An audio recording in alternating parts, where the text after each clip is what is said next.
नमस्कार दोस्तों, स्वागत है आपका यूट्यूब चैनल एबी टेक में। आज है 9 अप्रैल 2022 और जान लेते हैं आज की महत्वपूर्ण खबरें जो आज के प्रमुख समाचार पत्रों पर छाई हुई हैं। सबसे पहली अपडेट देखिए कि यहाँ पर है माध्यमिक शिक्षा सेवा चयन बोर्ड से प्रधानाचार्य भर्ती को लेकर के लिखा कि प्रधानाचार्य साक्षात्कार भर्ती को चुनौती। अशासकीय सहायता प्राप्त इंटर कॉलेजों का मामला, हाईकोर्ट ने चयन बोर्ड से मांगा जवाब। अब पूरी न्यूज़ देख लेते हैं। लिखा कि सहायता प्राप्त अशासकीय इंटर कॉलेजों में प्रधानाचार्य की भर्ती के लिए आयोजित साक्षात्कार को इलाहाबाद हाईकोर्ट में चुनौती दी गई है। कहा गया है कि माध्यमिक शिक्षा सेवा चयन बोर्ड ने भर्ती में ऐसे तदर्थ अध्यापकों के अनुभव को स्वीकार किया है जिनकी नियुक्ति ही शून्य घोषित हो चुकी है। याचिका पर सुनवाई कर रहे न्यायमूर्ति सिद्धार्थ ने इस मामले में प्रदेश सरकार और चयन बोर्ड को जवाब दाखिल करने का निर्देश दिया है। याचिका के अधिवक्ता अग्निहोत्री कुमार त्रिपाठी का कहना था कि सहायता प्राप्त अशासकीय इंटर कॉलेजों में प्रधानाचार्य की भर्ती के 2013 में विज्ञापन जारी किया गया था।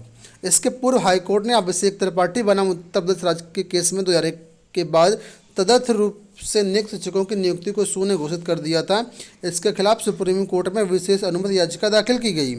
सुप्रीम कोर्ट ने भी संजय सिंह केस में प्रदेश सरकार व हाईकोर्ट के निर्णय को सही करार दिया, मगर साथ ही सुप्रीम कोर्ट ने व्यवस्था दी कि तदर्थ नियुक्त शिक्षकों को परीक्षा कराकर मतलब इनको नियुक्त किया जाए और जो परीक्षा में सफल होंगे उनकी नियुक्ति दी जाए। इस क्रम में राज्य सरकार ने 1446 तदर्थ शिक्षकों को टीजीटी परीक्षा में शामिल किया, जिसमें मात्र 18 शिक्षक ही क्वालिफाई कर पाए। इस तरीके से देखा जाए तो इनकी जो नियुक्ति है वो अवैध घोषित हो चुकी है और इनका जो अनुभव है वो शून्य घोषित हो गया, क्योंकि जब नियुक्ति ही अवैध है तो अनुभव किस काम का। तो यही मामला जिसको लेकर के चयन बोर्ड में इंटरव्यू को चुनौती दी गई है और ऐसे जो भी तदर्थ शिक्षक हैं उनको बाहर करने की मांग की गई है। ठीक है, तो ये आपके लिए अपडेट हो गई। दूसरी अपडेट देखिए, यहाँ पर भर्तियों को लेकर के लिखा मेडिकल कॉलेजों में 100 दिन में होंगी 3000 नियुक्तियाँ। योगी सरकार के दूसरे कार्यकाल में सबसे ज़्यादा फोकस रोजगार पर है। सरकार विभिन्न विभागों में बड़े पैमाने पर रोजगार मुहैया कराने की पहल करने जा रही है। अकेले चिकित्सा शिक्षा विभाग में ही 60,000 पदों के सृजन के साथ ही जल्द 3000 से अधिक नियुक्तियां करने की तैयारी है। विभाग ने इसे अपने 100 दिन के एजेंडे में शामिल किया है। सभी विभागों से 100 दिन के साथ 6 महीने, 1 साल और 5 साल का एजेंडा तय करने को भी कहा गया है। चिकित्सा शिक्षा विभाग ने भी एजेंडा तय कर लिया है। प्रदेश में मेडिकल कॉलेज फिलहाल 35 हैं। इनकी संख्या में लगातार बढ़ोतरी हो रही। विभाग की पहल पर राज्य सरकार प्रति मेडिकल कॉलेज 1394 पदों का मानक तय कर चुकी है। ये संख्या 300 बेड के मेडिकल कॉलेज के लिए है। जैसे जैसे बेड बढ़ेंगे उस हिसाब से पदों की संख्या भी बढ़ाई जाएगी। और यहाँ पर देखिए लिखा है कि विभाग की सरकार के 100 दिन के एजेंडे के तहत 3000 से अधिक पदों पर नियुक्ति करने की योजना है। ये नियुक्तियां आउटसोर्सिंग के जरिए की जाएंगी। इसमें डॉक्टर, नर्स, पैरामेडिकल, स्वीपर, चतुर्थ श्रेणी कर्मचारी आदि शामिल होंगे। तो ये मत सोचिएगा कि सरकारी भर्तियां हैं, आप लोग देख सकते हैं आउटसोर्सिंग के माध्यम से भर्तियां आपको की जाएंगी। हाँ, हेडलाइंस में जरूर आपको ये मिल जाएगा कितनी भर्तियाँ होंगी। परीक्षा प्राधिकारी कार्यालय की तरफ से कल जो है यूपीटीटी 2021 का परिणाम जारी कर दिया है और इस परीक्षा में देखा जाए तो प्राथमिक में 39% और उच्च प्राथमिक में 28% अभ्यर्थी सफल घोषित किए गए हैं। ठीक है, और अगर संख्या के हिसाब से देखा जाए तो दोनों को मिलाकर के जो ऐसी संख्या है क्वालिफाई अभ्यर्थियों की संख्या वो 6 लाख के ऊपर है। जैसे ही का रिजल्ट जारी हुआ उसके बाद वेबसाइट क्रैश कर गई। शाम तक, देर रात तक वेबसाइट क्रैश करती रही, बीच बीच में चलती रही। अभ्यर्थी काफ़ी परेशान हो रहे थे। फिलहाल अभी अगर आप चेक करेंगे तो वेबसाइट अपने आप आराम से चेक कर पाएंगे। इस बार का जो यूपीटीटी का रिजल्ट रहा है काफ़ी खास रहा है, क्योंकि इस बार जो सफलता का प्रतिशत है वो सबसे ज़्यादा है। यहाँ पर आप लोग देख सकते हैं 2015 में 24% रिजल्ट गया था, 2016 में 11%, 2017 में 19%, 2018 में 35%, 2019 में 29% और इस बार 2021 में जो है 38% रिजल्ट आपका गया है प्राइमरी स्तर का।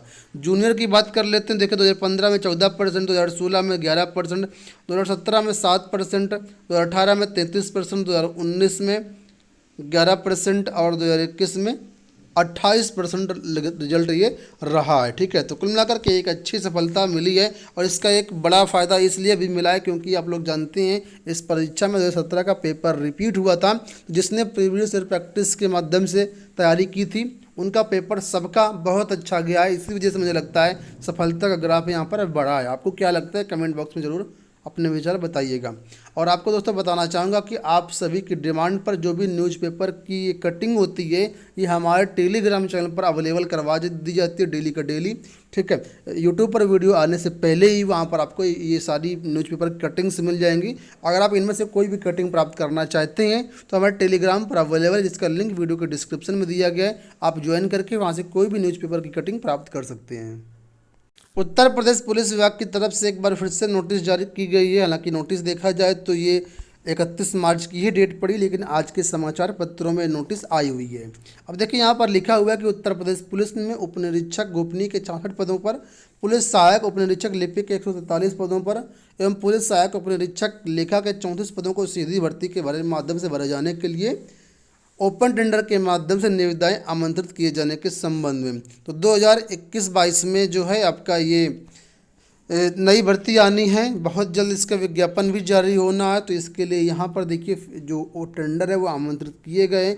जो भी एजेंसियों की चयन की प्रक्रिया गतिमान है और इसके लिखा कि जो भी एजेंसियाँ हैं 25 अप्रैल 2022 को प्रातः 10 बजे से अपराह्न 2 बजे के मध्य बोर्ड में उपस्थित होकर प्रस्तुत करना सुनिश्चित करें। तो ठीक है, तो ये कार्यक्रम इनका चल रहा है और आने वाले टाइम पर अब ये भर्तियाँ आपको देखने को मिलेंगी। अगली अपडेट देखिए, लिखा है कि युवाओं को 100 दिन में मिलेंगे 9,74,000 टैबलेट व स्मार्टफोन। प्रदेश में स्नातक, स्नातकोत्तर, तकनीकी डिप्लोमा, कौशल विकास, पैरामेडिकल और नर्सिंग सहित विभिन्न पाठ्यक्रमों में अध्ययनरत 9,74,000 विद्यार्थियों को 100 दिन में स्मार्टफोन और टैबलेट वितरित किए जाएंगे। सूचना एवं प्रौद्योगिकी विभाग ने अपने 100 दिन की कार्ययोजना में से शामिल किया। विभाग के अनुसार कोरोना महामारी के पिछले 2 साल से युवाओं के पठन पाठन पर बुरा असर पड़ रहा है। ऑनलाइन पढ़ाई में आ रही समस्याओं के समाधान के लिए सरकार ने टैबलेट और स्मार्टफोन वितरित करने का निर्णय लिया है। अब तक लगभग 2,70,000 विद्यार्थियों को टैबलेट और स्मार्टफोन वितरित किए जा चुके हैं। आने वाले 100 दिन के अंतर्गत लगभग 10 लाख अभ्यर्थियों को ये टैबलेट और स्मार्टफोन वितरित किए जाएंगे। बात कर लेते हैं जेई परीक्षा को लेकर के। तो यहाँ पर देखिए लिखा है कि अभियंत्रण सेवा परीक्षा हुई स्थगित, अब 29 मई को होगी परीक्षा। विभिन्न विभागों में सहायक अभियंता के 281 पदों पर भर्ती होनी है।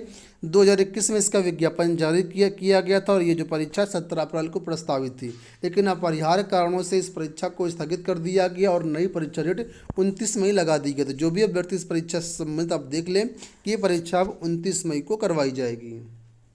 अगली अपडेट लोक सेवा आयोग से देखिए, लिखा है कि छात्रों ने यूपीपीएससी की कार्यप्रणाली पर उठाए सवाल। लोक सेवा आयोग की कार्यप्रणाली पर प्रतियोगी छात्रों ने फिर सवाल उठाए हैं। प्रतियोगी छात्रों ने उत्तर कुंजी, मार्कशीट, कट-ऑफ अंक और स्टाफ नर्स भर्ती परीक्षा के मामले में न्यायालय में याचिका दाखिल कर रखी है। इन सभी मामलों में न्यायालय ने आयोग से जवाब मांगा है। प्रतियोगी छात्रों का आरोप है कि आयोग की ओर से लिया जा रहा हर निर्णय विवाद हो रहा है। आयोग ने पीसीएस प्रारंभिक परीक्षा के प्राप्तांक व कट-ऑफ अंक जारी करने बंद कर दिए। अंतिम चयन परिणाम जारी करने के बाद अभ्यर्थियों को लंबे समय तक अंतिम उत्तर कुंजी का इंतजार करना पड़ता है। भर्ती परीक्षाओं के रिजल्ट में भी विवाद हो रहा है। प्रदेश की सबसे प्रमुख भर्ती संस्था विवादों के घेरे में है और इस पर जो मीडिया प्रभारी हैं अवनीश पांडे और प्रशांत पांडे, उनका कहना है कि पिछले कुछ दिनों में न्यायालय ने कई मामलों में आयोग से जवाब मांगे। यही वजह है कि आयोग ने आनफानन एक ही दिन में 2 पीसीएस परीक्षाओं की अंतिम उत्तर कुंजी जारी की है। बात कर लेते हैं सभी सरकारी कर्मचारियों के लिए एक अच्छी खबर के बारे में। तो यहाँ पर देखिए ये जो योजना है फिलहाल एनपीएस के अंतर्गत है और एनपीएस में थोड़ा सा सुधार किया गया है। आप लोग जानते हैं 2005 के बाद जो भी कर्मचारी नियुक्त होता है किसी भी विभाग में उसको एनपीएस मिलता है, यानी नई पेंशन योजना के अंतर्गत रखा जाता है। तो इसमें एक बड़ा सुधार किया गया। सुधार क्या है देखिए, वो लिखा है कि सेवा काल में मौत नॉमिनी को कार्मिक अंशदान की मिलेगी इस राशि। प्रदेश सरकार ने नई पेंशन योजना में पहला बड़ा कदम रखा है। सरकार ने यह तय किया कि यदि कार्मिक की सेवा के दौरान मृत्यु पर उसके नॉमिनी परिवार को उसके अंशदान से बने फंड की पूरी राशि वापस कर दी जाएगी। ठीक है, अभी तक ऐसा नहीं होता था। अगर कोई कर्मचारी है उसकी सेवा के दौरान मृत्यु हो जाती तो उस पूरा फंड जो है सरकार जब्त कर लेती थी और उसके बाद फिर आगे की प्रक्रिया करती थी पेंशन वगैरह के लिए। ठीक है, लेकिन यहाँ पर अब ये कर दिया गया कि जो भी कर्मचारी है तो उसका जो 10% वाला हिस्सा है वो उसके परिवार को दे दिया जाएगा, नॉमिनी को दे दिया जाएगा।